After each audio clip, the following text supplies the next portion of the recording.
सभी ने पता है 3 तारीख को वोटिंग होनी है। मैं आपसे एक प्रार्थना अर्ज करके आया हूँ, आपने अपने सोच समझकर आपने कांग्रेस का कार्यकाल भी देखना है और बीजेपी का भी कार्यकाल देखना है और उससे पहले चौधरी ओम प्रकाश चौटाला जी का भी कार्यकाल देखना है। आपने पिछला बीजेपी का कार्यकाल देखा, उसमें प्रदेश में भाईचारा तोड़ने का काम बीजेपी ने किया, 3 बार प्रदेश को जलाने का काम किया, दूसरी बार बाबा रामदेव के नाम पर और बाबा रामपाल के नाम पर। बीजेपी की सोच हमेशा रही है आप सब वोट डालो राज करोगे। उससे पहले आपने भूपेंद्र हुड्डा का राज देखा, भूपेंद्र हुड्डा ने 14 का नारा दिया और आपके वोट लेकर बदले में आपका कोई भी काम नहीं किया।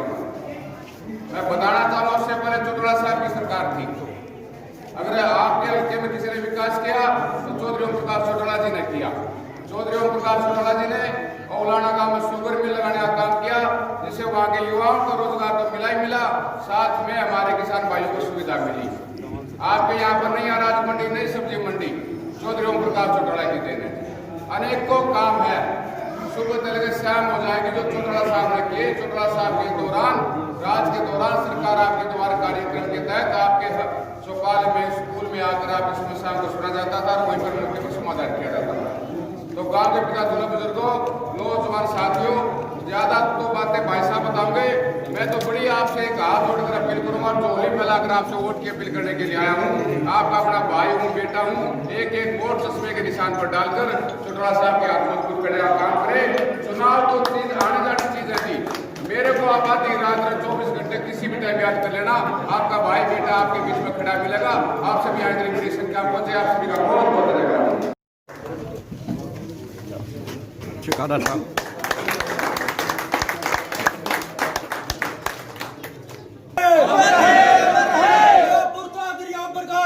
जिंदाबाद जिंदाबाद जिंदाबाद, इंडियन नेशनल लोकदल पार्टी जिंदाबाद जिंदाबाद जिंदाबाद, किसान मजदूर या मशिया भाया भाई सिंह चौटाला जिंदाबाद जिंदाबाद जिंदाबाद, हरियाणा शहर भाया भाई सिंह चौटाला जिंदाबाद जिंदाबाद जिंदाबाद।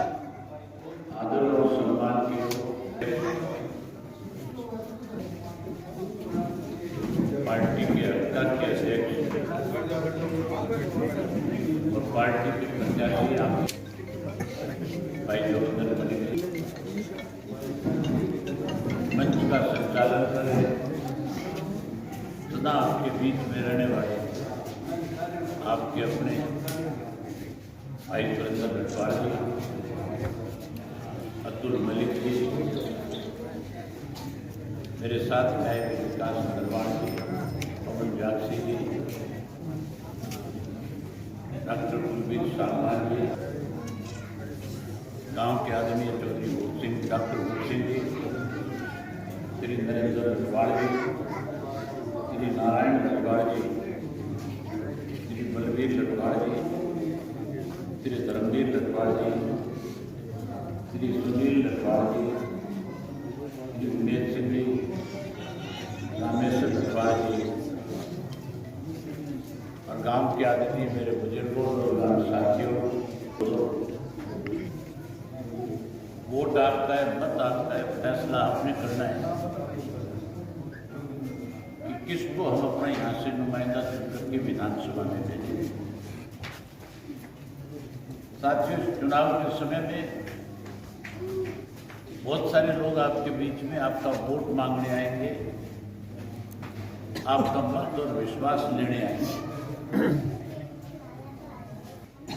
मीठी मीठी बातें करेंगे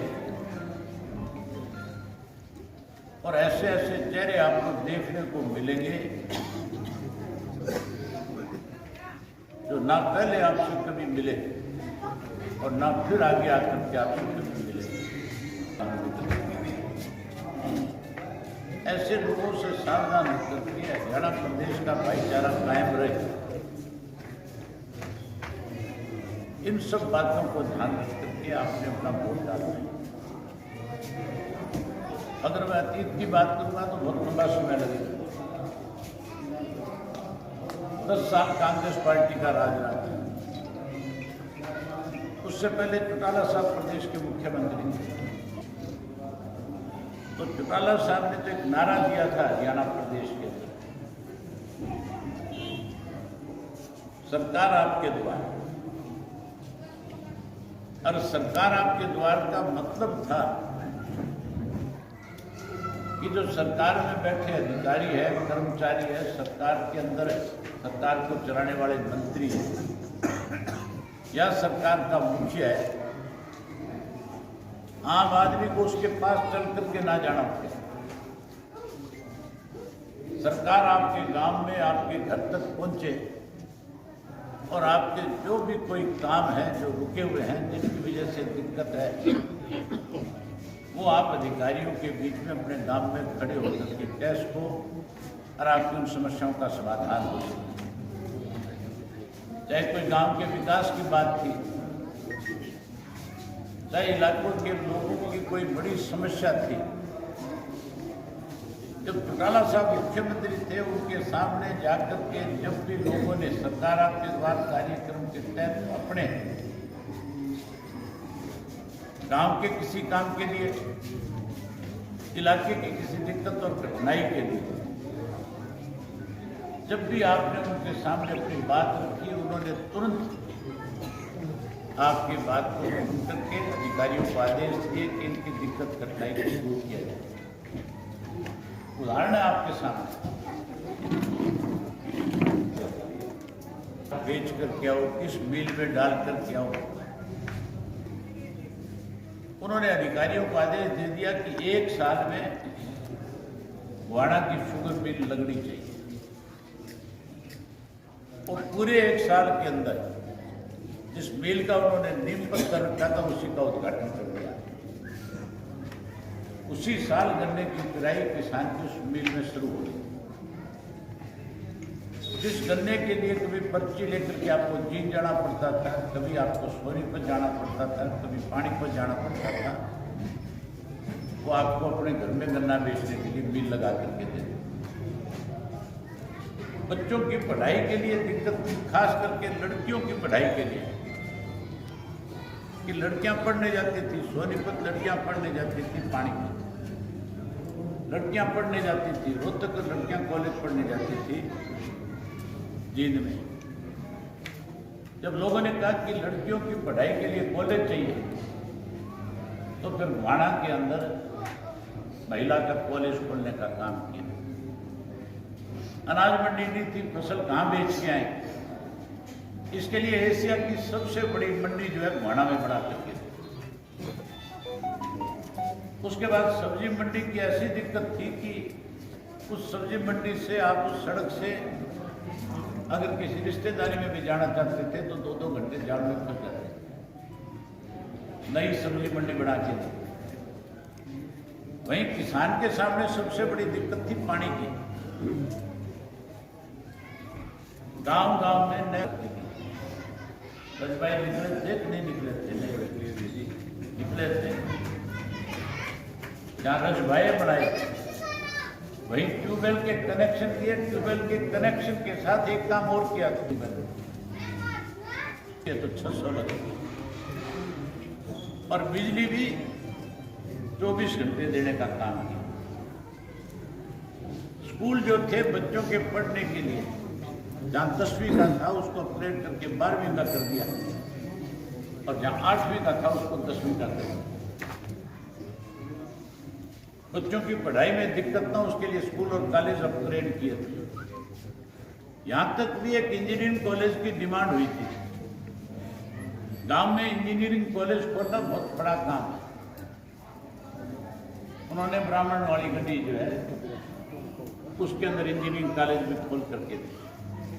हमने तो उस कॉलेज को चलाया, लेकिन कांग्रेस का राज बनने के बाद वो कॉलेज बंद हो गया। आज जहां उस गांव के, उस इलाके के बच्चे इंजीनियर बन करके जहां किसी बड़ी कंपनी में नौकरी करते या सरकारी नौकरी में कहीं एसडी अफसर लगते, उनके भविष्य पे भी कांग्रेस ने और बीजेपी ने रोक लगा दी। जहां कहीं भी इंजीनियरिंग कॉलेज खुलता है, उस गांव के 6 बच्चों की सीट रिजर्व होती है कि 6 बच्चों का एडमिशन इस कॉलेज में होता है।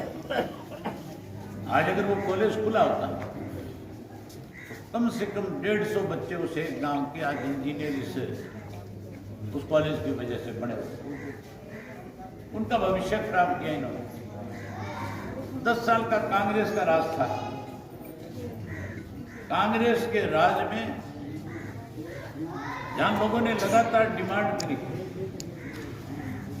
और खास करके भैंसवाड़ के आसपास के जो गांव थे, वहां के लोगों ने भूपेंद्र सिंह हुड्डा से अनेक दफा ये कहा था कि हमारे यहाँ लड़कियों का कॉलेज बढ़ाओ, पढ़ाई में बड़ी दिक्कत है।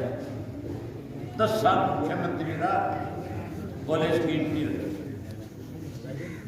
6 साल बीजेपी के राज को,